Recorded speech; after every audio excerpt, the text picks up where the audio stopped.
Oi, pessoal, tudo bom? Bem-vindas, bem-vindos ao Infinitas Letras, temporada 2, Fluxos Atemporais. Eu sou Cláudia Pucci Abraão, estou aqui com Sabine Mendes Moura e hoje temos uma novidade, quer dizer, hoje não temos, é uma novidade para a gente hoje, que estamos gravando, você só vai saber isso muito depois, que a gente sobe o programa um pouco depois, mas o Infinitas Letras virou podcast. Você que está ouvindo isso agora, você já sabe dessa novidade, mas a diferença é que agora a gente grava o programa, a partir de hoje, a gente grava o programa sabendo que também vai ser só ouvido. Então pode ser que alguns absurdos que rolem, do tipo, essa imagem aqui que vocês estão vendo, né, aqui no podcast vai falar, oi, cadê? Estou no vácuo. A gente vai tomar cuidado para não fazer mais isso. Pode ser, Mas, pode ser. mas tá bom, porque o nosso objetivo, isso também eu queria falar aqui, né, acho que é para fazer dar essa explicação antes da gente começar. Nosso objetivo aqui não é fazer nada assim profissional, né? Tanto que a gente chama de podcast porque está num agregador de podcast, mas é o áudio aqui do nosso programa, é nossa conversa, não tem edição, não tem vinheta, vai continuar não tendo edição, não tendo vinheta, né? Porque o nosso objetivo é fazer. Se a gente tiver que editar, não temos tempo para isso, né? Então a gente só consegue fazer porque a gente faz assim. Então, é isso, tá? Então, vai continuar sendo assim, inclusive no podcast. Então, quem tem questões aí, não, isso não é um podcast, é só um áudio, tudo bem, é só um áudio, mas para a gente o importante é estar distribuindo essas nossas conversas pelo mundo. E eu estou muito feliz, e devo acreditar Sabine por isso, porque a Sabine que teve paciência de subir esses áudios todos, então, graças a ela, temos esse podcast, e eu estou muito feliz, queria agradecer a Sabine por mais esse tempo dedicado, né, porque é muito gostoso fazer isso daqui, mas a gente faz muitas coisas. Aliás, eu estava me lembrando do programa piloto, né, o primeiro Infinitas Letras, que é como escrever e ter uma vida ao mesmo tempo. O ter uma vida ao mesmo tempo está cada vez mais complicado, né? Tá cada vez mais complicado, tá cada vez mais complicado. Então, eu não vou me alongar muito aqui, senão a gente vai desviar o assunto. E hoje temos uma carta, a última carta do naipe do circo. Mas antes de entrar na carta, vamos ter a nossa leitura. Isso. E que isso é uma coisa bacana também que a gente trouxe para essa temporada. Não sei se nas próximas a gente vai seguir com essa ideia, mas para essa temporada a gente sempre abre um episódio, o nosso episódio, com uma leitura de algum trecho que nós escrevemos, a gente alterna, eu e Sabine, para que vocês possam conhecer um pouquinho do nosso trabalho também. Né? Não é só porque a gente acha que só as nossas coisas são legais para ler. Porque nessa temporada a gente quer ler as nossas coisas, porque é importante também, né? Eu acho que isso faz parte de um lugar, eu também, nossa, já disparei falando, né? Antes da leitura, já estou aqui explodindo. Mas é que eu sempre quis dar esse contexto e eu esqueço de falar, então hoje eu vou falar também. Isso faz parte de um lugar que eu acho é muito difícil para as mulheres, se a gente tem observado isso, é muito difícil para as mulheres se validarem, sabe? A gente fica esperando que alguém vai chegar e falar, olha, vou ler, fazer uma leitura do seu trabalho. É ótimo quando isso acontece, né? É muito bom quando a gente tem um trabalho reconhecido. Mas a gente não pode ter receio de mostrar, né? É muito importante a gente poder mostrar e mostrar com alegria o que a gente faz, porque a gente se dedica a isso, né? Então, também esse espaço é para honrar justo a nossa produção, mostrar aqui para vocês, né? E, claro, fazer um link com a carta e com a discussão. Então, é isso. Então, hoje é a leitura da Sabine, eu vou passar a bola aqui para ela, e ela vai começar a leitura e depois a gente vai para cá. Sabine, agora é com você. Bom, então, eu vou ler um trecho de um livro que, para quem estiver no YouTube, vai ver a capa que eu estou mostrando agora, que é o Solarium. Esse livro, na verdade, é uma antologia, né? E foi a primeira vez que eu publiquei na vida. Então, vou ler um trecho de um conto meu que está nessa antologia Solarium, da editora Multifoco. Como a antologia saiu ela não está mais sendo publicada, né? Ela está fora de série. Eu publiquei uma versão minha em PDF. Então, quem quiser pode ir lá na minha página do Instagram ou na minha página pessoal mesmo de autora, sabinemendesmoura.com, e baixar e entrar na minha lista de e-mail para receber outras coisas como essa e tal. Então, esse conto está disponível, está livre. Essa coletânea não é mais impressa, mas ela é muito importante para mim, porque foi a primeira coisa que eu publiquei na vida. Isso foi em 2009, assim, no formato livro. E aí eu vou ler só um trechinho. Acho que não precisa saber da história inteira para entender a conexão com a carta. Vamos lá. Isla del Sol, Bolívia, 9 de maio, há 30 anos, 23h45. Aquele era o antigo santuário das virgens dedicadas ao deus Sol, uma inspiradora ilha em meio ao lago Titicaca. Rodrigo Apaza sentia-se o homem mais triste do planeta, observando a mulher que ele amava partir, pouco a pouco. Ângela estava a seu lado, naquele lugar sagrado, mas andava distante. Podia ler em seus olhos a saudade que ela sentia da terra brasileira, tanto quanto podia prever a beleza da filha por vir, espiando os tons cor de mel no cabelo da mãe. Estava certo de que seria uma filha, e quase tão certo de que seria criada longe dele, embora nada houvesse sido dito, ainda. Nunca antes tivera tempo de cumprir a promessa que fizera a Ângela. Rodrigo prometera mostrar-lhe os lugares que, de certa maneira, representavam o passado com o qual nunca conseguira se reconciliar. Agora, percorria tais lugares com ela, em suas férias conjuntas. Talvez na esperança de que, cumprindo a promessa, ela voltasse a se conectar com ele. Sempre estivera muito ocupado com palestras, conferências, aulas, ocupado demais para demonstrar à estrela de sua vida o quanto ela brilhava em seu coração. Naquele dia, sentaram-se em uma formação rochosa no topo da ilha, pouco acima da casa em que estavam alojados, e puseram-se a observar o Titicaca. E se algum dia a gente se separar? Ela perguntou finalmente. Vamos seguir juntos em nossos corações, respondeu ele após um longo silêncio. Não é você, meu amor. Há muita coisa de antes. Não há forma de mudar o presente sem nos reconciliarmos com o nosso passado, não é certo? Então, Rodrigo compreendeu. Sentiu uma profunda conexão com Ângela, com sua filha não nascida e com todos os outros seres humanos que viviam sobre aquela terra, buscando se libertar de um passado que pesava. Reviu sua infância em flashes, o conflito com suas origens aimara e a simultânea beleza de pertencer àquele povo. Percebeu que a origem dos conflitos não importava, todos os tinham, mas nem todos estavam conscientes de que deviam buscar superá-los. Façamos um pacto e um pedido, disse ele comovido. Não seria lindo que todas as pessoas da Terra recebessem essa mensagem? Uma mensagem de esperança, uma mensagem de reconciliação profunda. Vamos pedir, meu amor, por um dia em que a Terra pare de girar, o mundo pare de funcionar por um instante grande o suficiente para que cada um perceba que, sem nos reconciliarmos com quem fomos, nunca seremos quem podemos ser. Ângela sorriu e chorou. Deram-se as mãos e cada um a seu tempo, cada um a seu Deus, pediram por si mesmos, por sua filha, por suas famílias e por todos os seres humanos perdidos em busca de paz. O relógio indicou meia-noite e sentiram que algo novo começava dentro deles, junto com um novo dia. É isso. Esse é só um trechinho do conto. Parece que é o conto inteiro, mas não é.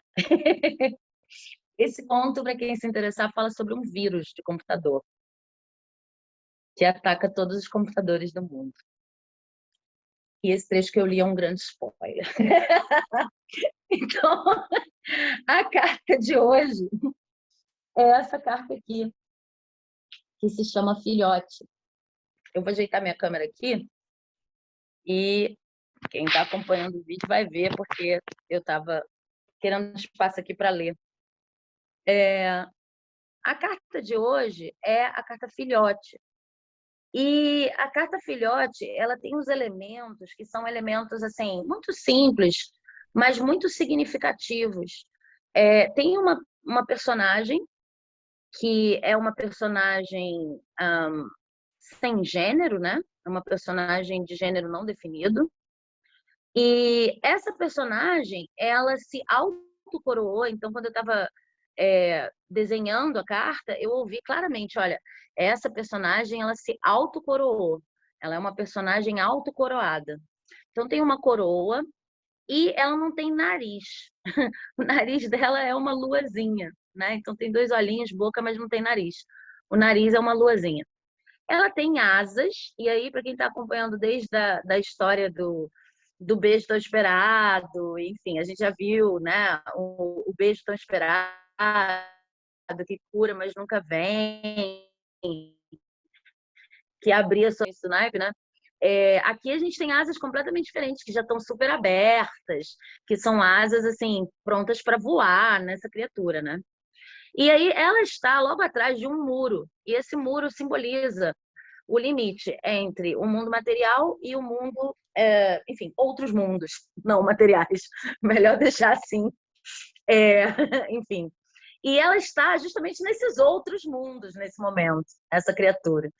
Uma coisa interessante é que ela tem as mãozinhas, assim, as duas mãozinhas sobre o muro, como se ela estivesse ansiosa para justamente cruzar o muro, pular o muro e ver que tipo de aventura que ela pode viver no mundo material, né? Não está ainda no mundo material, mas está ali querendo, né, com as mãozinhas apoiadas para querer pular o muro e começar a viver nesse mundo. E sobre ela tem um céu de estrelas, várias estrelas, e no meio do céu tem uma lua muito parecida com a lua que forma o nariz dela. Essa lua também tem penduradinha uma estrela. Aí a frase da carta diz: da lua vim, e agora? Então a gente vem de uma jornada nesse naipe, que é o naipe do circo, que fala de relações com outras pessoas, que é uma jornada muito interna, né? Muita gente me pergunta sobre esse naipe no sentido de, poxa, não é um naipe que fala, todas as cartas deveriam falar sobre o social, então por que você não está falando das coisas que as outras pessoas fazem com a gente? E ele de fato fala, mas ele fala a partir da perspectiva de que ninguém faz nada com a gente, entre aspas. Ele se concentra no que a gente pode fazer a partir do contato com o mundo, a partir do encontro com o mundo. E aí a criatura se autocoroa nessa carta, e essa carta também é uma coroação do processo em que, depois que você já viu que tinha uma série de devaneios que nunca vinham, você colocava sua cura neles e não adiantava, depois que você já viu que sonhos são passageiros e teve que lidar com essa enfim, fragilidade temporal dos sonhos, né? Enfim, e construir uma temporalidade também mais baseada no que você quer deixar como legado, depois que você teve que passar por uma série de lutos e processos de nossa, mas eu queria tanto, mas não era isso, e quem sou eu depois disso tudo? Aí você meio que encontra a sua origem. Então, essa carta está falando de origem, e a origem nessa carta está associada à Lua, porque ela coloca, tem muito a ver, embora o oráculo não fale só de artistas e criativos, essa carta associa diretamente, tá em contato com a espiritualidade, com a criatividade, com ser artista. Porque encontrar a origem para essa criatura que passou por todos esses processos, que a gente vem comentando nos outros programas, é encontrar a lua. Dizer que é filhote de lua quer dizer, eu sou filhote desse mundo das ideias a partir das quais eu posso criar. Isso, lógico, é simbólico, a gente pode ser filho de várias coisas. Mas, assim, de uma forma genérica, eu sempre terei ideias, e eu sempre terei inspiração, e eu sempre terei coisas soprando no meu ouvido, e eu sempre terei... Então, claro, isso se aplica à vida de muita gente, não só de artistas, mas aqui se borra um pouco a fronteira pela primeira vez, acho que em todas as cartas do oráculo, se borram totalmente a fronteira de criatividade, artístico e espiritualidade, né? No oráculo. Faz essa relação direta, assim, criatividade, espiritualidade. Faz parte, é a mesma coisa. Olha, a gente recupera a nossa origem quando a gente recupera esse contato, quando a gente vai lá dentro, num mundo interno, que não é um mundo material, que está fora disso aqui, e vai ver a quantidade de inspirações, a quantidade de seres, a quantidade de, enfim, conformações, ou como vocês queiram chamar, que não são da matéria e que estão o tempo todo alimentando a gente, não importa quantos sonhos morram, não importa quantas coisas não saiam como a gente estava imaginando, e principalmente, como o naipe é do circo e do social, não importa o que os outros façam, né? Isso aí está sempre aí. Então, é uma carta de renovação, né? Eu acho essa carta muito linda. E eu trouxe o conto porque esse pedaço que eu li tem muito a ver com a história do conto, do vírus de computador, essa história de um vírus de computador que acaba num pedacinho como esse que eu li, tem muito a ver com você tá assustado com o negócio, depois acaba um negócio lindo, né? Uma coisa quase cerimonial, assim. Até a história mesmo que eu li de duas pessoas que vão se separar e a mulher tá esperando um filho, mas tudo bem, a gente vai se separar pensando numa coisa que é o melhor para todos, assim, pensando em reconciliação, reconhecendo os nossos limites. E essa carta fala muito disso, fala até da beleza pós situações muito complicadas e dessa fortaleza pós situações muito complicadas, né? Então, eu achei que esse trechinho tinha tudo a ver também. Mas queria ouvir de você, o que que você acha? Vamos lá. Acho que eu tenho mais coisas para falar sempre quando a carta é mais dramática, né? O momento da treta. Assim. Isso daí. Eu acho legal porque a gente falou, né, na carta passada, tinha essa história do escombro, da terra devastada, de viver aquele momento de acabou tudo, né? E da segunda primavera, o que renasce a partir daí. E esse renascimento não vem de uma reforma do antigo, né? Acho que eu estou resgatando um pouco a última carta porque eu acho que está muito interligado mesmo. Depois daquela última entrega em que você não pretende segurar mais nada, né? Em que você assume mesmo que é um escombro e só existe escombro quando já não existe mais nada, senão não é escombro, né? Uma última coisa a se destruir ali. E aí vem esse novo. E eu acho interessante a carta que não é um novo na Terra ainda. Isso foi uma coisa que me chamou a atenção. Não é um ser, é um ser que está pronto para chegar, né? Então tem essa coisa de um estágio anterior, você pode pensar que uma gestação, né? Esse já está ali, existe um ser pronto para vir, sedento, né? Pela experiência, novo, fresquinho, feliz, essa criação potencial. Mas entre o escombro e a chegada desse novo existe esse ato, né? É como se essa carta a gente pudesse vislumbrar ali pela fresta do invisível. É aquele momento entre o fim e a nova manifestação. O que acontece, né? É como se a gente pudesse ter acesso a um universo um pouco mais amplo e falar assim, olha, já tem alguma coisa sendo gestada. Talvez essa carta seja até simultânea aos escombros, em outro plano, né? Assim, estou viajando aqui, tá? Simultânea no sentido assim, quanto vou integrar. A impressão que eu tenho é que esse novo a matéria desse novo é a matéria da entrega, né? Ele vai se formando a partir do momento que eu vou entregando, o que eu tenho que entregar na etapa anterior. Ele vem porque houve essa entrega, por isso é o novo, né? Não é o velho reformado.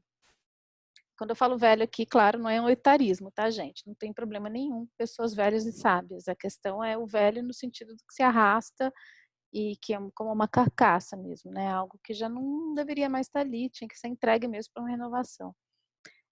Então, essa renovação que vem dessa criatividade também, e é muito bonito, né? É um momento realmente muito especial quando a gente sente isso, porque não é aquela exuberância, né? Não é aquela coisa assim de quando a terra está toda verde de novo e as árvores soltando frutos, né? Que é a exuberância ali acho que é mais o verão até, né? Do que da primavera. É aquele momento em que existe essa certeza de que a vida se renova, né? De que o inverno acabou ali. E é bonitinho que ele fica ali, né? Esperando. Ele ou ela, não sei. O ser, né? A ser, sei lá. Esse ser, ele fica esperando a hora de chegar, né? E essa esperança, né? Esse tempo de espera, aí eu vou fazer uma viagem muito grande aqui sobre a questão da última esperança, que é a última entrega da etapa anterior. Quando você entrega tudo e não tem a esperança de que aquilo vai permanecer, né? E faz essa última entrega, aí essa nova espera começa. Aí essa esperança se renova, mas porque realmente essa figura que chega. E essa coroa é interessante, né? Existe uma realeza ali, existe um estado de conexão muito grande, né? As coroas tem a ver com isso, né? De você ter esse receptáculo para essa guiança, para essa conexão. Então me parece um ser que está muito íntegro, está muito ainda não chegou, né? Ainda não chegou na dualidade, ainda não foi dividido, ainda não caiu nessa balbúrdia que a gente vive aqui. Mas, assim, existe esse aspecto nosso, né? Que também existe essa possibilidade desse estado, né? Então, eu faço um paralelo muito forte, assim, com momentos de narrativa, né, em que de repente lembra um pouco até, assim, não tem nada a ver com a estrela do tarô, né, mas tem muita estrela ali também. A estrela traz também esse aspecto da esperança. E não, juro que eu não escolhi esse figurino aqui por isso, tá, gente? Eu levo essa estrela aqui porque o dia que eu coloquei essa estrela aqui, o dia que eu não, né, o Marcel, o dia que ele tatuou essa estrela, era uma necessidade muito grande de trazer uma esperança, né? Então é engraçado ver ali tanta estrela. E a gente olha para as estrelas também para isso, né? Para poder buscar ali o que mais existe, né? Para conseguir sair um pouco, elevar um pouco. Então é um estado muito singelo e muito potente que eu vejo. E realmente quando a gente vive esses momentos na vida, né? Que às vezes vem depois de uma grande perda mesmo, ou depois de uma grande entrega, mas é aquela sensação muito doida de conexão, que tem hora que você fala assim, nossa, por que eu estou me sentindo bem, sendo que tudo caiu, né? É um determinado momento que pode ou não acontecer, se eu não fico presa ali num ressentimento, mas que pode existir esse momento que também tem a ver com aquela pergunta da carta anterior, eu sou o resto do quê? Aí você percebe que você não é resto, como você falou, né? Não. Tem uma relação, né? Porque a outra carta era o sou o resto do quê? E aí, essa é uma resposta. Da Lua eu vim, e agora? Vem o estadia agora, né? E é isso, eu acho que é o contato com uma nova potência de ser, né? Uma carta de potência. É quase uma carta semente de novo, né? Dá uma sensação assim. Eu vejo essa carta, eu queria trazer o lado social da carta, porque assim, ela não tá no circo à toa. Eu vejo esse estado de inocência como totalmente possível no mundo. E apesar dessa figura estar do lado não material do muro, né? Como tá no naipe do circo, eu entendo isso como uma espécie de não sei, proteção, ou um espaço interno que você cria, acho que é a melhor maneira de colocar, em que você pode sim estar no mundo, mas ao mesmo tempo não estar no mundo, digamos assim. Você está no mundo, mas você não está jogando a partir das regras do mundo. Então, acho que isso é outra maneira de encarar a carta. Me ocorreu um exemplo assim bem concreto. A gente muitas vezes tem medo de passar por idiota. Deixa de fazer um monte de coisa porque pode passar por idiota. Tipo assim, não, eu não vou entrar em contato com aquela pessoa ou participar daquele grupo ou não sei o que lá, porque, sei lá, acho que estão querendo me usar, acho que estão querendo abusar de mim. E existe um processo de muita desconfiança hoje, acho que sempre, mas hoje acho que talvez especialmente, não sei se eu estou exagerando só porque hoje é a época em que eu vivo, mas acho que está crescendo. Então tá. Como artistas, a gente tem que o tempo todo decidir se vai participar de grupo, se vai participar de coletânea, se vai se envolver com uma coisa, se não vai envolver com a outra, lá. E essa coisa do idiota, do ser idiota, não ser passado para trás, será que é isso, será que é aquilo? Dá match, tem intenções puras, tem, né? Esse tipo de coisa. Bate com a minha vibração, ou num lugar mais elevado, assim, será que estamos percorrendo o mesmo caminho criativo? Mas, de qualquer maneira, tem um fundo de desconfiança, assim, que meio que às vezes ignora a coisa de, eu nunca vou saber exatamente como uma coisa é sem testar, né? Tem isso também.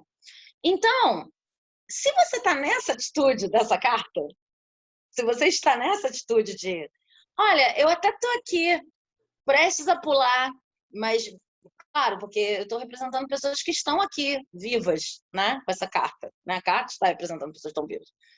É como se eu desse um passo atrás e eu me conectasse com aquilo que eu tenho de mais puro, de mais criança, de mais... Porque foi para lá que eu fui, depois de todo o desespero das cartas anteriores.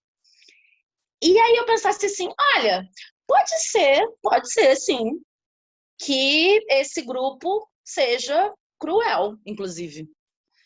Pode ser que essa pessoa tenha mais intenções. Pode ser que isso aqui esteja... Pode ser, inclusive, que essa pessoa esteja me chamando porque quer me usar. Guardadas as devidas proporções de ideologias, sei lá, não, isso aqui é abertamente muito fora da minha vibração, que às vezes nem entra no nosso caminho, porque está tão fora que nem entra, né? Guardar essas coisas dos absurdos, eu vou lá e eu testo, porque não necessariamente alguém ter uma intenção ruim significa que a coisa vai se configurar como ruim para mim. Entende? Não sei se ficou muito abstrato, mas assim, estão me chamando para participar. Eu quero dar um exemplo bem concreto, porque eu acho que essa carta tem uma aplicação bem concreta. Estão me chamando para participar de um grupo de autores, e eu acho que, na verdade, estão me chamando só porque eu sou lésbica e negra e sei lá mais o que, eu tenho doutorado e, sabe? E aí precisam dessa representatividade, tipo, eu sou a cota do grupo. E aí, às vezes você pensa, poxa, olha, eu não quero ser a cota do grupo. Em outros momentos você pensa, cara, mas isso pode acabar sendo uma coisa boa. E ninguém tem a resposta certa para isso, sabe? Tipo, e você pensa assim, cara, de repente é um espaço que eu vou ocupar e que eu também não preciso ficar para sempre. E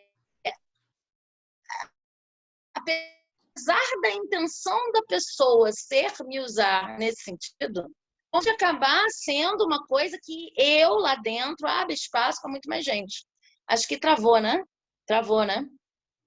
Não, deu só um negocinho, mas já voltou. Pode seguir. Mas assim, independentemente, o que eu quero dizer com esses exemplos, que acontecem muito, é assim, a intenção das outras pessoas não define sempre o que vai acontecer como produto das suas escolhas. E não existe escolha certa ou errada nesse exemplo que eu dei, por exemplo, de eu vou entrar no grupo ou não vou entrar no grupo. Se você tendo consciência de que é isso que está acontecendo, você escolhe A, B, provavelmente V, C, D. Vou ficar por um mês, vou ficar só um pouco, vou perguntar primeiro 1000 coisas que você pode fazer. Mas essa atitude aqui de sou filhote de lua, e agora? Ela é muito social, ela é muito aplicável no social, é isso que eu quero dizer. Porque você como você falou, uma atitude de integridade. É uma atitude de plena confiança. Depois de tudo que você passou, deu uma peneirada ótima. Então, você está extremamente confiante na retidão, ou pelo menos na sua capacidade de discernimento em relação às experiências que você vai proporcionar a si mesmo. E se elas vão te servir ou não e até que ponto. Muitas vezes, eu me sentia, quando eu era mais nova, apavorada de ter que tomar uma decisão como essa. Eu estou dando só um exemplo, tá, gente? Tipo, o grupo é só um exemplo, que eu acho bem concreto. Mas, assim, eu me sentia apavorada de ter que tomar uma decisão como essa, porque às vezes a coisa ficava tão gigante na minha cabeça, tipo, eu entro, é sobre mim, não é sobre mim, isso, como se o grupo tinha mais poder de definir a minha vida, que na verdade nem tinha, né, mas eu achava. Era uma decisão tão séria, era tão importante.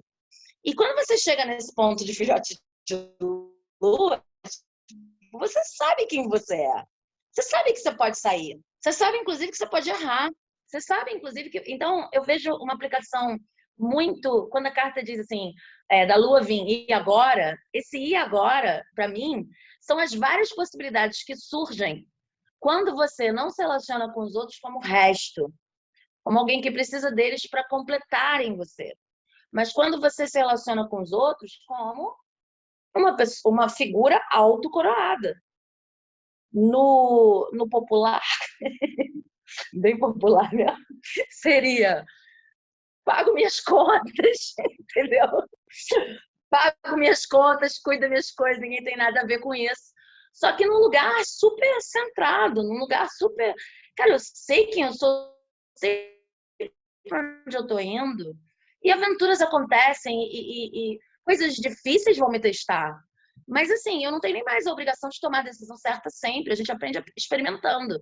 Então, parte dessa animação da figura e tá com a mãozinha ali para mim, é justamente o fato de que existe uma ancoragem que não é mais só material, é uma ancoragem muito interna, né? Ela não está mais olhando para todas aquelas coisas e aquelas pessoas como se elas tivessem que fornecer alguma coisa a ela, tivessem que dar alguma coisa a ela. Não, a gente não sabe quais são as intenções das outras pessoas, projetos das outras pessoas, ou, né? E muitas vezes você pensa assim, estão só me usando como cota de não sei o quê. Você não sabe, você não tem como saber, né? Então, tipo, nada disso é muito produtivo. E acontece em várias instâncias. Então, o sim e o não começam a ser baseados em coisas muito externas. Essa figura não, ela ganhou liberdade. Ela está tomando decisões com base num lugar que já não é mais só material. Como se ela tivesse adicionado uma camada assim à materialidade, assim, que ajuda, né, ajuda a tomar decisões desde um outro lugar, né? Eu vejo muita aplicação prática para isso. Eu queria trazer uma relação, não sei se para você faz sentido, né? Eu não acho que é totalmente a carta do louco, porque o louco é uma outra coisa, o louco do tarô, mas é impossível não pensar no louco também, porque é filhote de lua, né?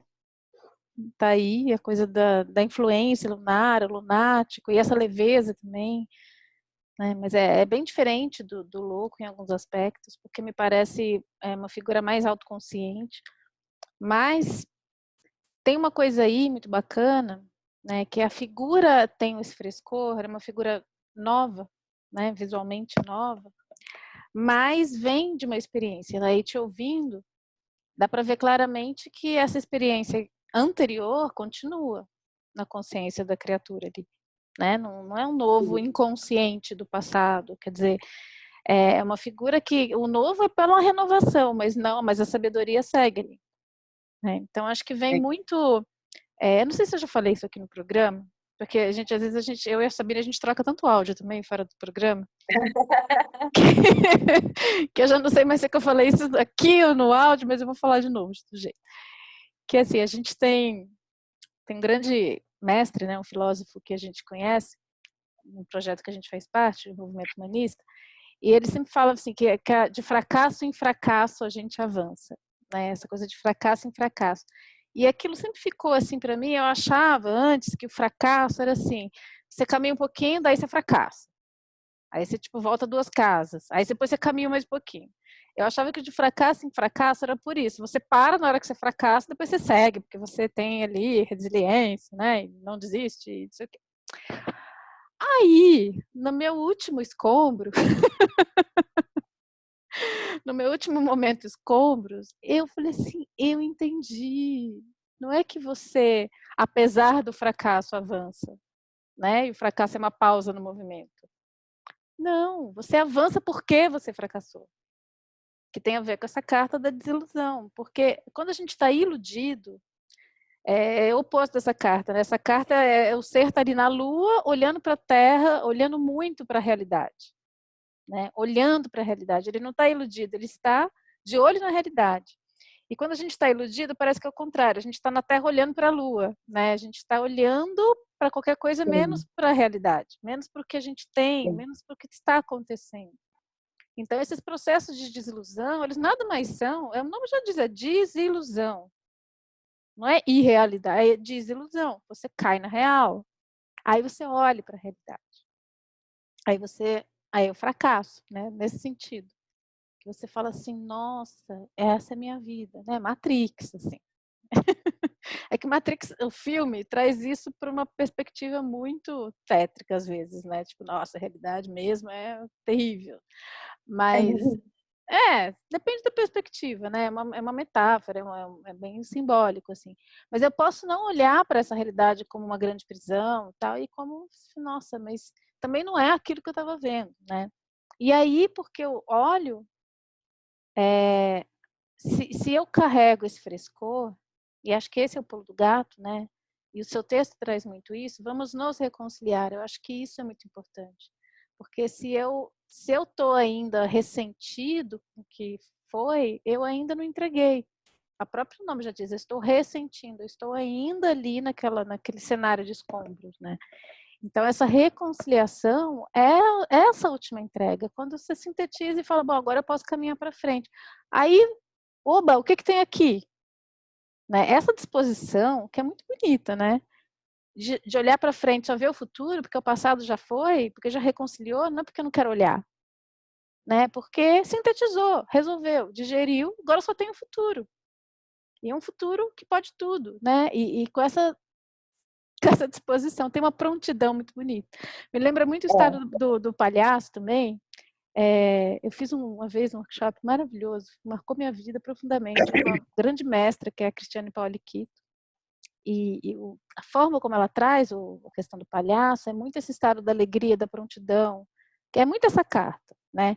Que é a criança, mas não a criança no sentido da infantilidade, né, de ser bobinha, de ser infantil, é essa prontidão para a vida. É esse atributo que a criança tem, que a gente tem, porque a gente é ser humano, mas depois a gente esquece, então parece que é só a criança que tem. E esse trabalho de resgatar essa alegria, de resgatar essa prontidão, o brilho no olho, né? Ela ficava assim, brilho no olho, brilho no olho. E, cara, como é difícil fazer brilhar o olho, sabe? Como é difícil estar no aqui e agora, como é difícil brincar, de verdade. Olhar para as coisas. Não está fugindo, está aqui, está presente, está vendo cada detalhe, está triangulando. Né? Então, assim, não só eu vejo, como eu ainda quero comunicar. Aí entra a questão do social. Né? Eu vivo alguma coisa, criança é assim, né? É maravilhoso. Você vê a criança pequenininha, ela descobre um negócio, ela imediatamente vai buscar um olhar, porque ela precisa compartilhar aquilo. A experiência não está completa se ela não compartilha. Às vezes não, às vezes ela está ali, um mundinho dela, viajando, né? Mas quando existe ali uma outra pessoa e ela está jogando, ela está no mundo dela e ela joga. Ela vê o negocinho ali, ela olha para você, que no clown isso é triangulação, né? No teatro também é triangulação. Quando você divide com a plateia, quando não tem quarta parede, obviamente, você divide com a plateia aquela sua descoberta. E isso cria comunicação, isso cria o social ali, né? E aí você consegue, é muito bonito, né? Esse estado de prontidão, esse estado de fluxo de jogo, é um estado de aceitação absoluta, que para mim é muito essa figura aí, né? Como já não tem, assim, já está em tudo reconciliado, está renovado. Se está renovado, está resolvido. E se está resolvido, só existe o futuro, né? O passado não vem. Claro, isso é uma figura ideal, tá? É claro que na vida não é difícil ser isso puramente, né? Até porque isso, assim, como Mas qualquer. eu acho que você pode ter isso, por isso que eu falo da aplicabilidade. Eu acho que você pode ter isso como uma ferramenta, em vez de um estado alcançar. Por exemplo, depois eu quero contar a história da águia, porque tem tudo a ver com o que você está falando. Mas não sei se eu já contei a história da águia aqui, nessa temporada ou na outra.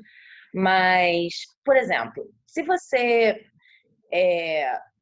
aprende a duvidar, é um começo desse estado, para mim. Eu não estou conseguindo escrever, ou eu não estou conseguindo me decidir em relação a essas questões de participar ou não participar de prêmio, não sei, fazer ou não fazer rede social, as coisas todas que envolvem meu trabalho de escritora. Entrar ou não entrar para grupo, sei lá, dar ou não dar entrevista, essas coisas. E aí, tá. Se eu começo a duvidar, se eu começo a intencionalmente me colocar no lugar dessa pessoa que está com a mãozinha no muro e que se autocoroou, e aí ainda é um processo racional, porque eu não estou sentindo nada disso, porque eu ainda tenho muita coisa para trabalhar, eu começo a pensar assim, olha, poxa, vamos tentar pensar sem ser em termos de bom e ruim. Vamos tentar pensar em termos de sei lá, 1000 possibilidades que podem se abrir a partir dessa decisão A, dessa decisão B. Como que essas possibilidades me fazem sentir? E aí eu posso meio, a partir de como me fazem sentir, e meio que seguindo o estado, em vez de esperar eu atingir o estado, entende?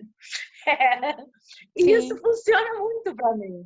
E às vezes é uma coisa tipo escrever uma cena, às vezes é uma coisa tipo realmente dar uma resposta para alguém. Ou, sei lá, ou parar de fazer alguma coisa, ou começar a fazer alguma coisa, né? Mas meio que é quase uma imitação para mim, esse estado. Porque, como você está dizendo, a gente não consegue manter o tempo inteiro, mas a inspiração que está aberta, essa coisa lunar que a carta traz, está sempre aberta. Então, sempre tem a possibilidade de você duvidar do que você está vendo, para trazer frescor para a situação, para trazer outro olhar, mesmo que você não esteja sentindo ainda. E aí, às vezes, num esforço de imaginação, você consegue sentir qual é o caminho que estaria mais de acordo com a criatura, sabe? E vai sentindo meio assim, intuitivamente o que te traria mais abertura interna, né?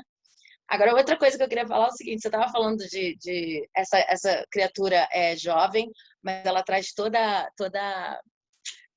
a questão do aprendizado, ela é jovem, mas sabe, ela não é jovem, acabei de nascer, essas coisas.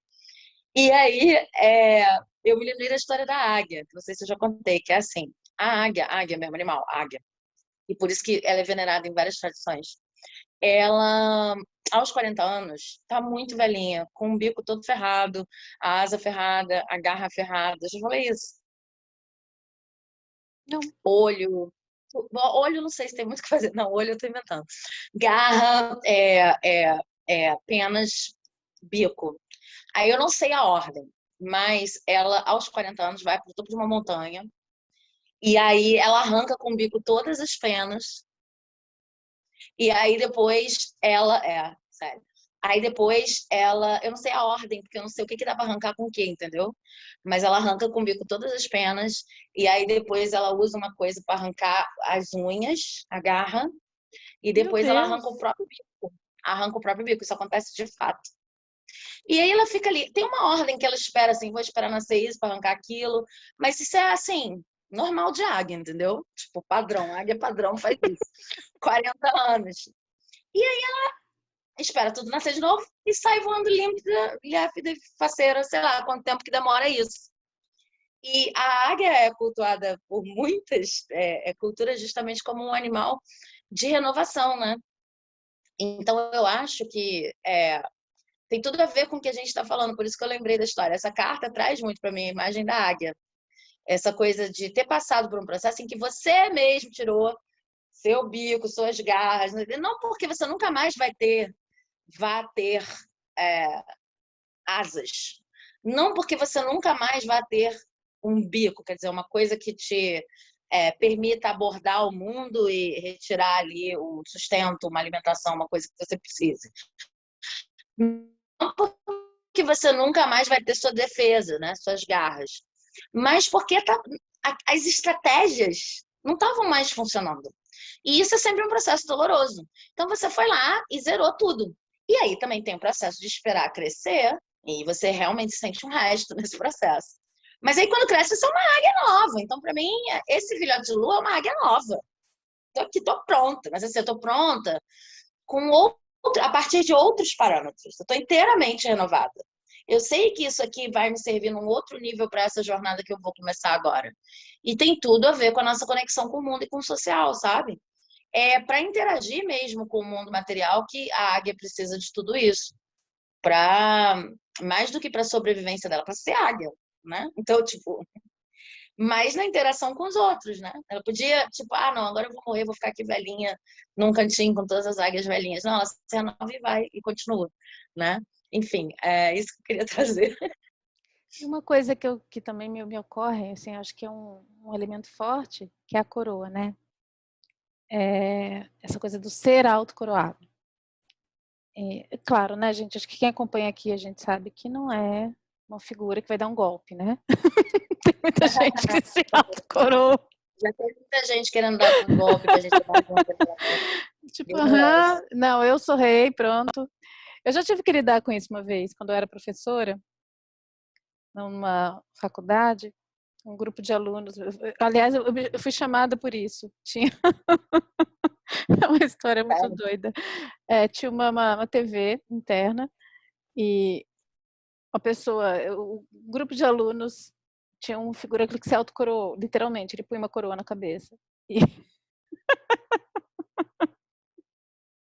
e era um rei mandão. Era uma coisa tão caricata que eu não podia acreditar, e as pessoas validavam aquilo.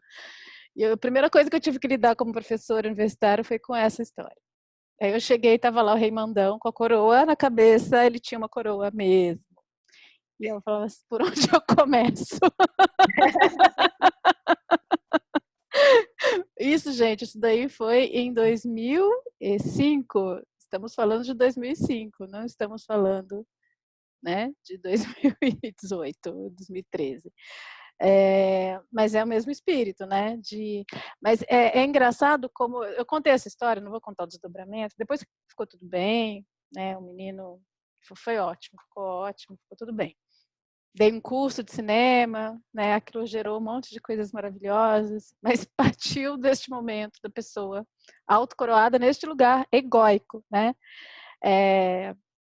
E justamente é engraçado porque quando não existe internamente essa atitude, porque o que é se autocoroar para mim? Né? É você estar em conexão, é você entender quem você você está em você, né? Você realmente está ali no seu centro, no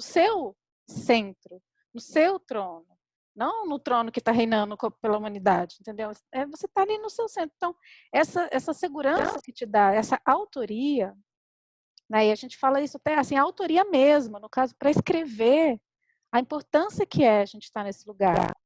Assim, é um ótimo lugar para se estar, essa carta, para você conseguir ser uma autora, um autor. Porque essa coroa é isso, você está ali em conexão. A minha melhor escrita vem desse lugar. Se eu não tenho esse lugar, eu vou buscar a caricatura disso, que é esse mocinho ali com a coroa na cabeça. Que para mim é uma imagem assim, ela só não é fofa porque eu tive que tretar com ele, foi um negócio pesado. Mas assim, chegava a ser, né, tem um patos aí. Mas ela é um arremedo, ela é quase como se ela fosse assim, um avesso, né, uma caricatura desse estado que é o estado mesmo, né, que a gente busca dessa autoconexão. E aí eu não preciso que as pessoas me reconheçam como um rei, uma rainha. Eu não preciso.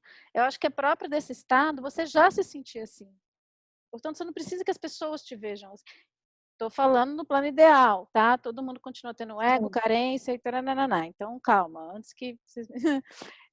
mas quanto mais a gente se aproxima dessa energia, melhor, né? Menos a gente vai, inclusive, atormentar as pessoas com essa carência de poder que acaba, né, gerando tanta coisa, inclusive a situação do Brasil, né? Mas que vem daí, né? Esse lugar de que eu não me vejo. Aí eu quero que o outro me veja, mas eu mesma não me vejo. Então, assim, é muito importante pensar no que é essa autocoroação, né? O que é essa se colocar. É você realmente reconhecer a sua autoria, reconhecer internamente essa autoria. E aí eu consigo reverberar isso em tudo que eu faço, né? Qualquer coisa, não só nos meus textos, mas também nos textos. E eu acho que é isso que vai trazendo segurança para a gente, assim. E, assim, por mais que você falou, né? Será que eu vou participar de um prêmio? Será que eu vou participar de um grupo? Esse será?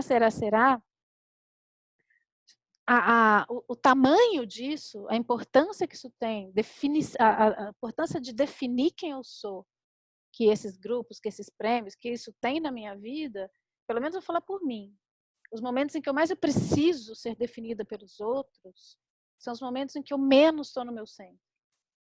Né? Os momentos em que eu preciso ganhar um prêmio, eu preciso que me reconheçam como uma artista, eu preciso que, né, vou lá na Flip, a gente fala da Flip, né? Eu preciso estar eu preciso ser vista, e aí eu preciso só eu falar, né? Quantas vezes isso não acontece? Você está ali dividindo a mesa com alguém, quando você está ali autocoroado, feliz, né, com a figurinha, você está ali batendo um papo. A pessoa fala, você fala. Quando você está nesse lugar desesperado, e eu já estive nesse lugar, tá, gente? Não estou falando, os outros. Eu já me reconheci nesse lugar. você fica ali desesperado contando o tempo que você falou, o seu tempo de fala, para saber se você conseguiu ali se aparecer, para que as pessoas pudessem te ver, para que, pelo amor de Deus, pudessem te reconhecer, para botar uma coroa na sua cabeça, porque senão você não vai ser um artista. Isso é muito desesperador, né? Estar nesse lugar é horrível, ver as pessoas nesse lugar é igualmente horrível, né? A gente vê quando alguém está assim, a gente reconhece o cheiro disso, né? E muita gente vive nisso como se fosse o lugar mesmo, né? Confunde isso.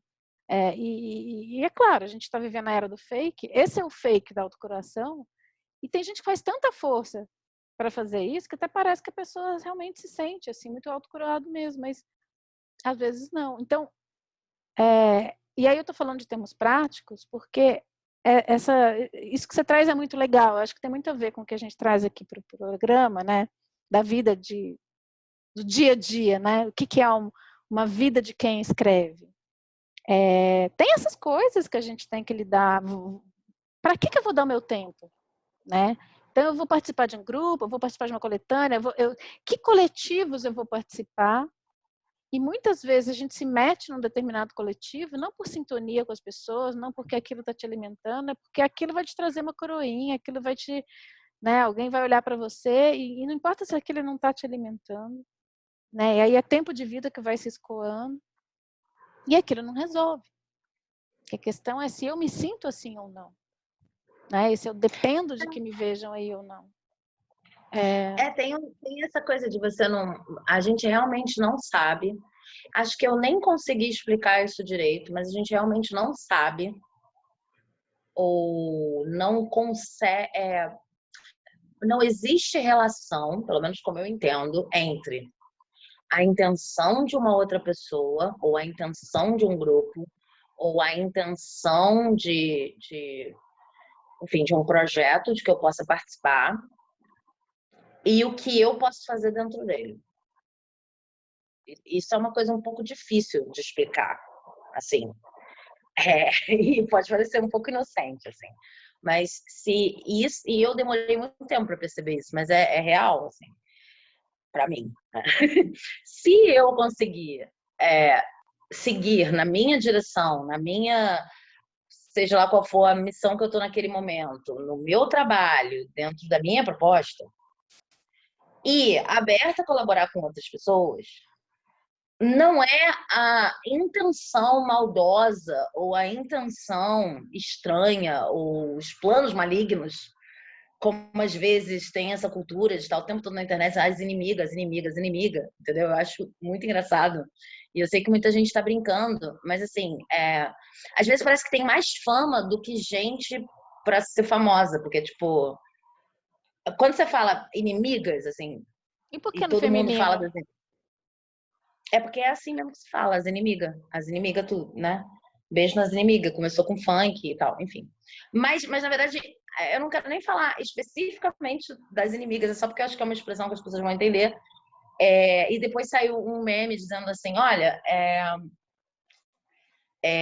você tá achando que você é quem para ter tantas inimigas, assim? Tipo, eu acho que começou com um programa do Porta dos Fundos, sacaneando isso. Não, porque as inimigas, porque as invejosas, porque não sei quem. Vem cá, você tá achando que é quem? Cada um tá aí com os seus problemas. Você tem 300 milhões de inimigas, qual é o teu alcance? Assim, tipo, brincando com esse fato que a pessoa não era tão famosa, né? E, ao mesmo tempo, brincando com as histórias que todo mundo se sente muito famoso, mesmo não estando numa área em que a fama esteja diretamente associada, porque a fama virou uma coisa tão desejável e uma moeda tão comum e corrente, em troca de like, em troca de curtida, comentário, não sei o quê, que agora não é mais uma coisa apenas para as profissões que antigamente se associavam a pessoas famosas, né?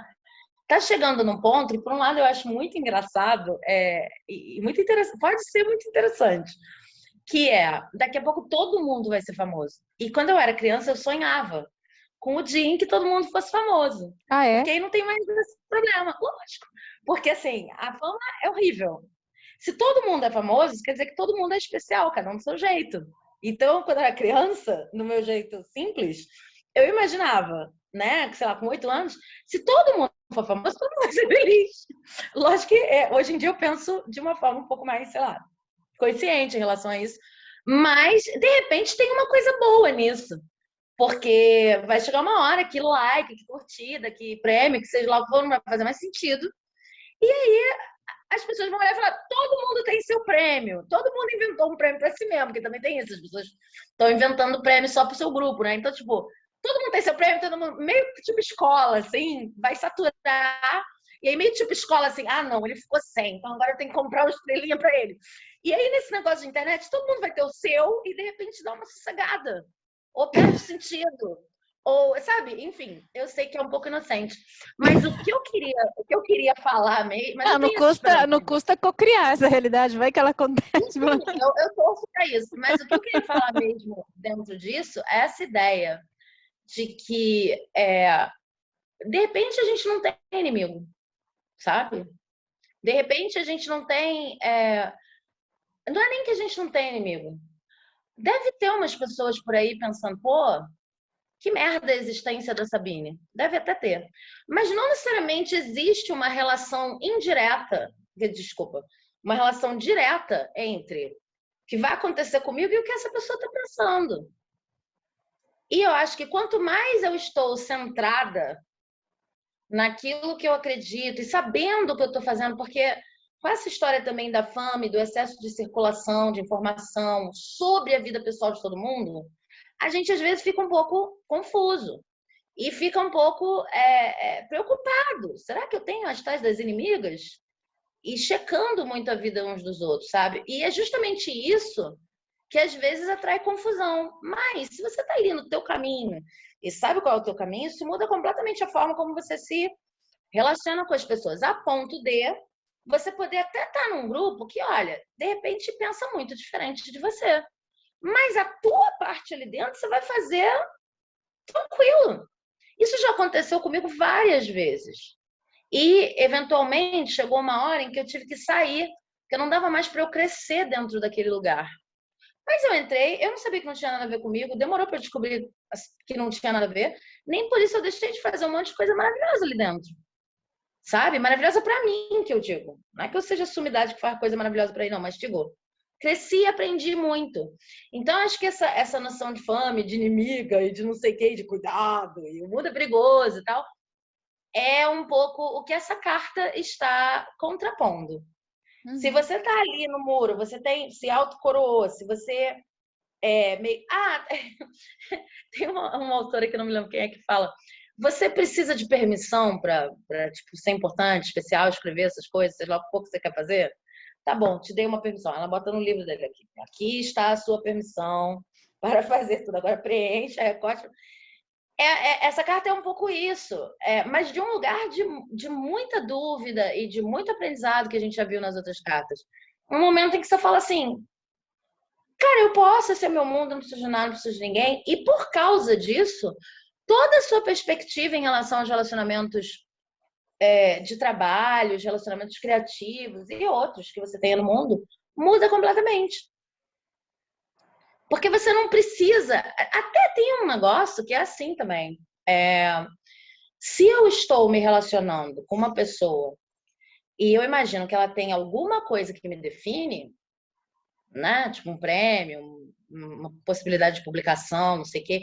Isso define meu talento, isso define quem eu sou, isso define alguma coisa sobre mim, sobre a coisa mais íntima para mim, que é a minha criação. Eu me incomodo muito com como ela é. Demais. Não só se ela vai me dar a publicação, não só se ela vai me dar o prêmio, mas assim, como é que ela fala isso? Como é que ela ousa agir assim? Como é que ela... Porque o que eu estou imaginando dessa relação é assim, eu me associo e aí é como se fosse um badge de rede social que você botou assim, me associei a essa pessoa, sou melhor. Cheguei onde eu queria. Então, o badge tem que continuar bonito. Eu, tipo, super objetifiquei a pessoa. Essa pessoa não pode errar, tem que falar sempre as coisas certas, não sei o quê. Chega uma hora que ninguém presta, inclusive. Mas aí, quando você sabe que quem faz a tua parada é você e que nos grupos você está em busca de colaboração e que se você não aguentar mais ou se for completamente improdutivo é só sair, você não está esperando nada que defina seu talento, quem você é dos outros, você... Tudo bem, cara, se as pessoas falarem merda de vez em quando. Até porque Sim. você fala. Tudo bem se as pessoas não forem perfeitas. Tudo bem se, inclusive, tudo bem se você tem uma proposta política e ela tem outras, guardadas as devidas proporções do que você suporta, do que você aguenta, né? Porque assim, eu não consigo trabalhar com ninguém que, entendeu? Que eu não confundo assim fascismo com proposta política, não é isso que eu estou dizendo, gente. Só para deixar claro que nesse momento do país é um pouco complicado falar essas coisas. Mas quando eu falo de proposta política, É eu importante, estou né? falando do dia a dia mesmo, né? É Que, importante a inclusive, ressalva. eu estou lembrando de uma determinada mesa em que estivemos há uns anos atrás, não vou citar nomes, e que foi muito difícil estar do lado de uma pessoa. Não, eu não sou bolsonarista, eu não acho que isso seja uma proposta política. Eu estou falando de proposta política mesmo, de base, raiz, em que a pessoa acha. Vamos dizer, eu vou dar um exemplo bem concreto. A pessoa acha que o importante é ocupar os espaços que foram negados às populações periféricas. E outra pessoa acha que o importante é construir espaços alternativos, porque aqueles espaços que foram negados já eram ruins para começo de conversa. E não representam.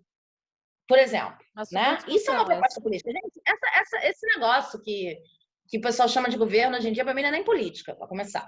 Então, assim, eu estou falando dessa proposta política raiz. Política raiz. Mas tudo bem. Relações Você humanas, né? Formas de trabalhar. organização humana. Exatamente. Você consegue trabalhar com pessoas que têm propostas políticas diferentes da sua, proposta raiz nesse sentido, né? E eu acho importante, eu sei que de repente tem gente que vai ouvir o podcast só até o minuto em que eu falei proposta política diferente e vai desligar e vai me odiar a paz da vida. Mas eu acho importante também recuperar o sentido original das palavras. Tipo assim, o que é política? O que é organização política? Com certeza não é o que está acontecendo nesse governo. E aí, você consegue lidar com essas diferenças e você consegue, inclusive, achar o meio termo, né? Você consegue, e é útil para todo mundo que se acha um meio termo. É útil para todo mundo que não se radicalize. Um pode aprender com o outro pode não conseguir, eu posso não conseguir. Muitas vezes eu não consigo. Tipo, não, esse negócio de ficar se metendo nos lugares que já estão, eu não consigo. Mas deixa o outro fazer, então, eu vou ficar olhando de longe, a gente pode ser parte do mesmo grupo. Mas isso só acontece quando eu não estou usando o outro nesse sentido de esperar que ele me dê alguma coisa. E se tem uma pessoa nesse grupo que está me usando, nesse sentido de esperar que eu dê alguma coisa a ela, eu não sou obrigada a dar, ela não tem esse poder todo sobre mim, eu estou fazendo o meu aqui. Mas isso só é possível do lugar dessa carta de hoje. Se você souber o que você está fazendo, quem é, para onde você está indo, e tiver alguma conexão com, É, né, com até outros níveis de porque explicação. mesmo que você valide uma autoridade, então assim, na minha história pessoal,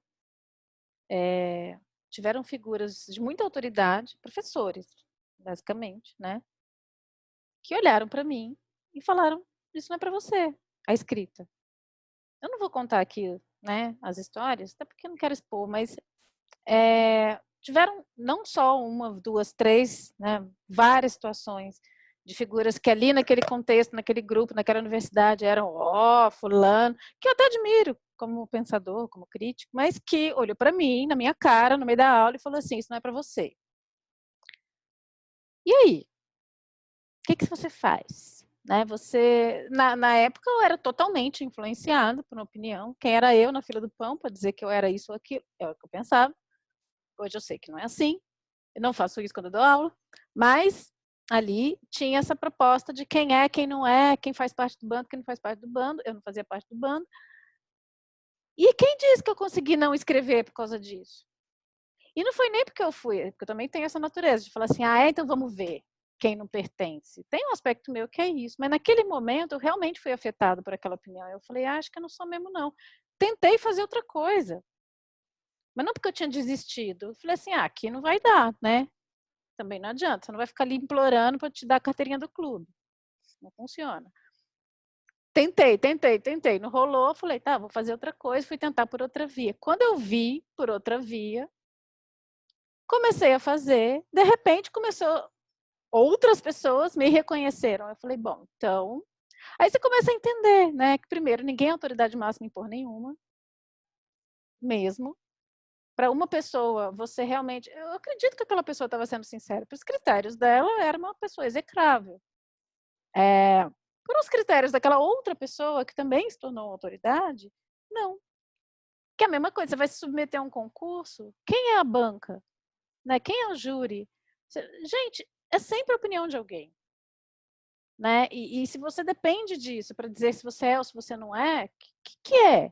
É sempre a opinião de alguém. E assim, não estou falando para não escutar, porque senão a gente fica ignorante, né? Ah, não, eu sou que me auto... De novo, gente, isso não é uma questão egóica. Assim, eu sei que eu sou foda, eu vou fazer, não quero ouvir ninguém, papapá, porque aí a gente fica ignorante e burro, né? Mas é claro que a gente tem que escutar. É claro que é importante ouvir, ter feedback. A questão é quem está falando.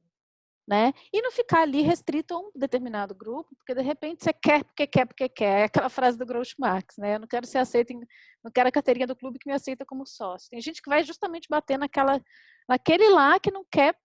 E por que você fica em cima? Né? Por que você quer porque quer ser aceito naquele?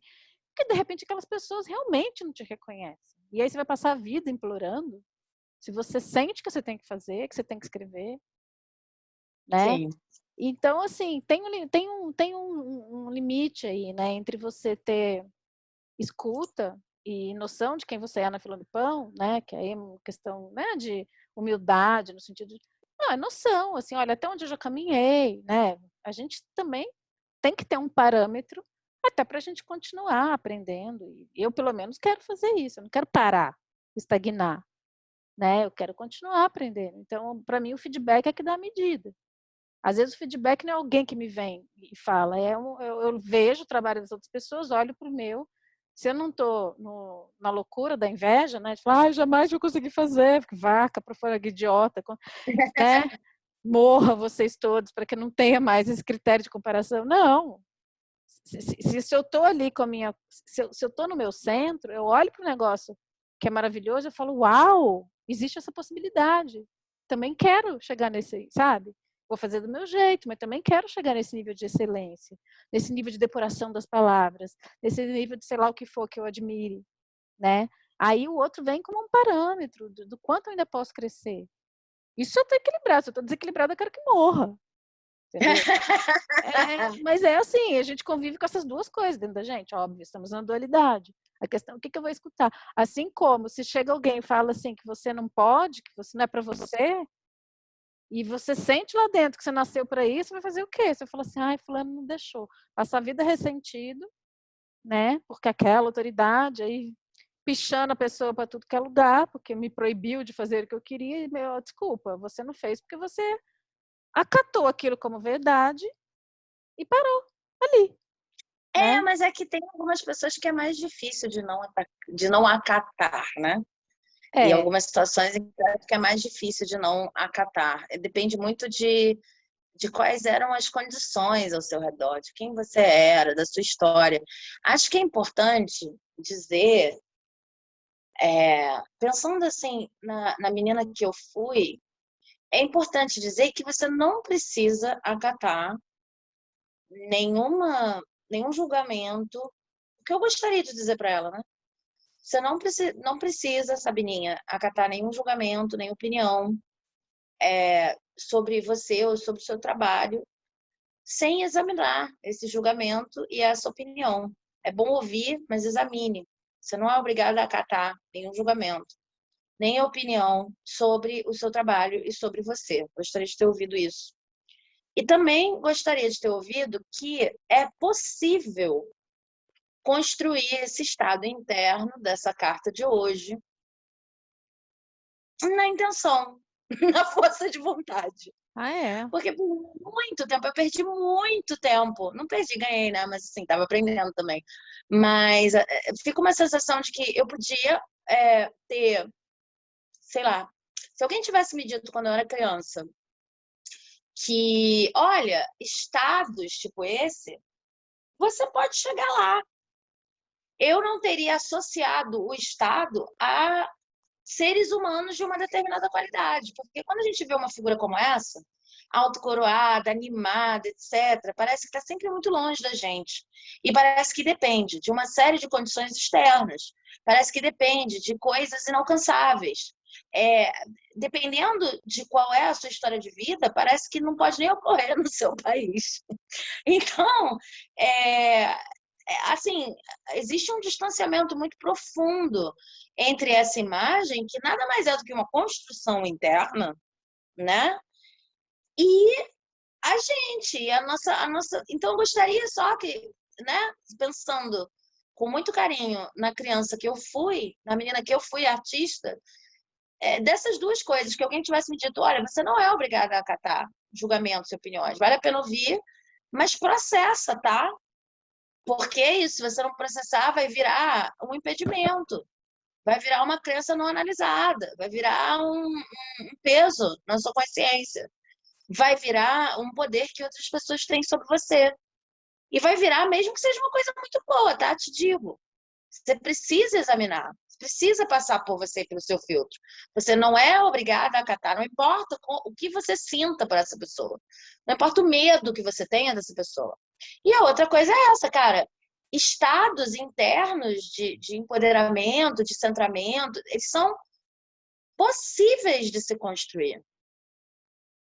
E muitas vezes a vontade de construir, bom, muitas vezes eu acho que todas as vezes é o primeiro passo, mas assim, muitas vezes a vontade de construir já te deixa muito mais perto do Estado. Total. E a partir daí você começa a olhar para o mundo de outra maneira e atrair circunstâncias e coisas que te ajudem a dar permanência a esse estado, né? Mas eu não sabia que dava para construir isso. Eu acho, Parece, sabe, inacessível. E eu queria frisar aqui uma coisa que eu acho muito importante, né? Que é um processo interno. Às vezes, a gente se vale de recursos externos, até como uma muleta. Se você sabe que é uma muleta, tudo bem. Uma muleta mesmo, né? Uma muleta é isso. Você está ali precisando de uma... Então, assim, é que nem adolescente, né? Que às vezes bota lá uma roupa, não sabe quem que é. Então, tá em construção, né? A gente está em constante construção. Então, assim, eu estou em construção, eu não tenho aquilo configurado. Às vezes eu preciso me apoiar num figurino, numa postura, né? Numa voz, sei lá, até num grupo, às vezes. Mas, assim, eu tenho que ter consciência de que eu estou me apoiando nisso para construir internamente. Aí tudo bem. Né? Eu estou aqui bebendo, eu estou aqui entendendo, eu estou aqui que nem um personagem que você interpreta. Você está ali com aquela indumentária, você precisa daquilo para acessar o Estado, mas aquilo é um portal para o Estado, aquilo não é o Estado em si. Né? E depois você pode abrir mão daquilo também. Depois que aquilo está configurado, você pode deixar cair tudo, você pode estar pelado ali, que aquilo está... Né? Então, assim, não é uma ingenuidade achar assim, não é importante nada que é externo. Claro, isso são pontos de apoio. A questão é quando vira, porque o fetichismo é isso, né? Você acha que é aquilo que tem o atributo, não você que tem esse atributo. Ou uma pessoa que te valida, ou, sabe?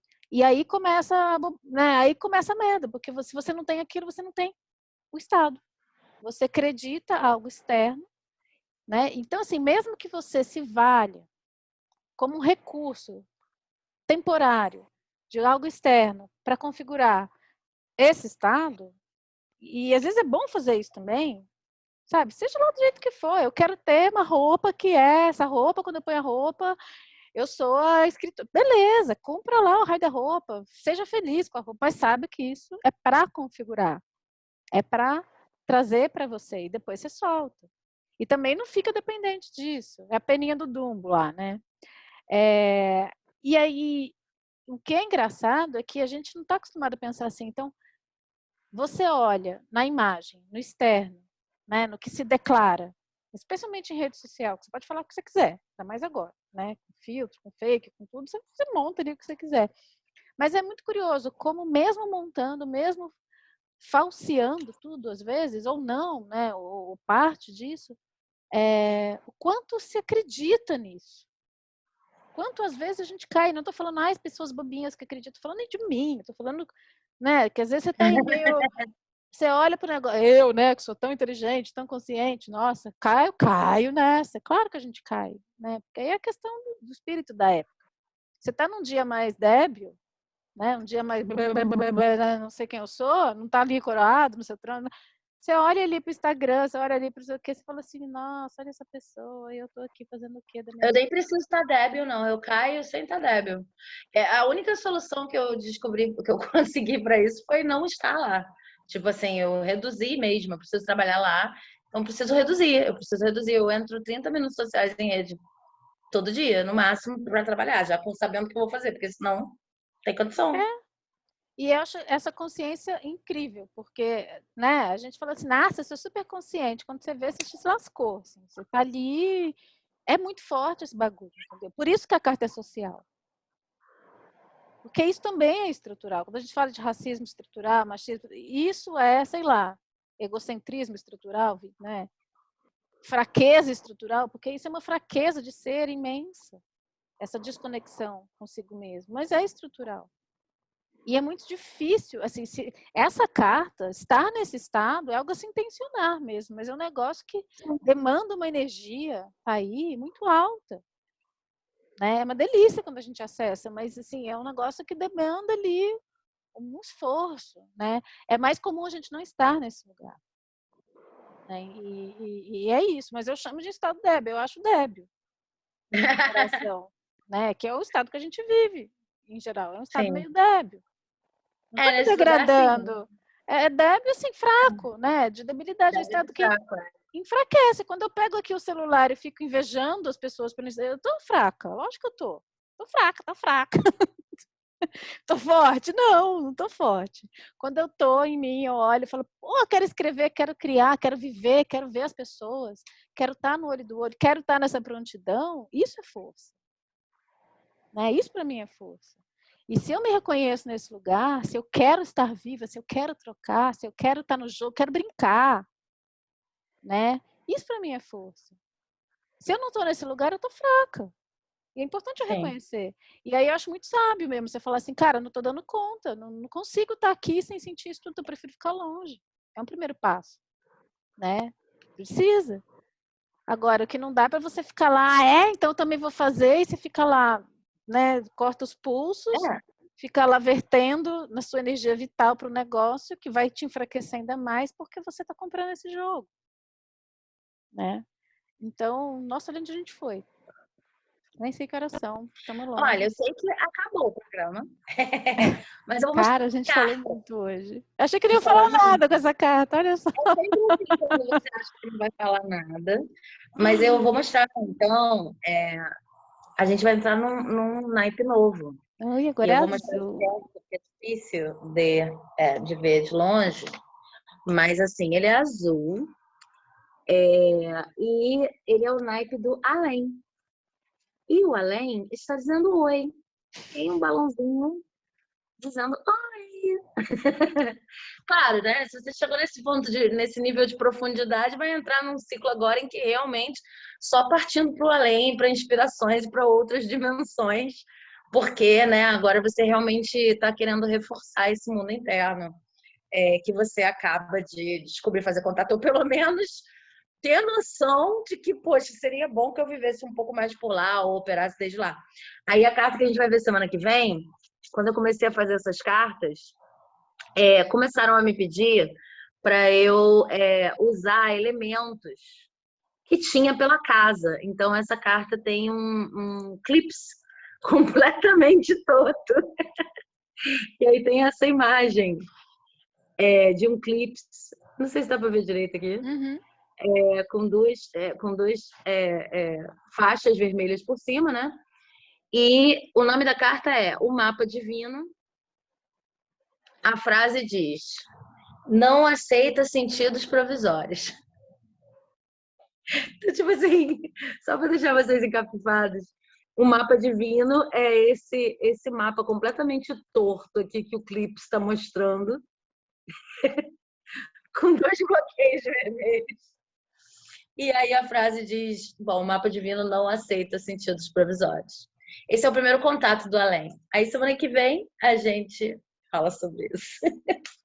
Então, gente, muito obrigada por chegar até aqui com a gente. Sabine, obrigada por mais um programa, mais uma conversa, que gostoso. Obrigada a você. E é isso, gente. Até a próxima semana com o novo naipe. Até.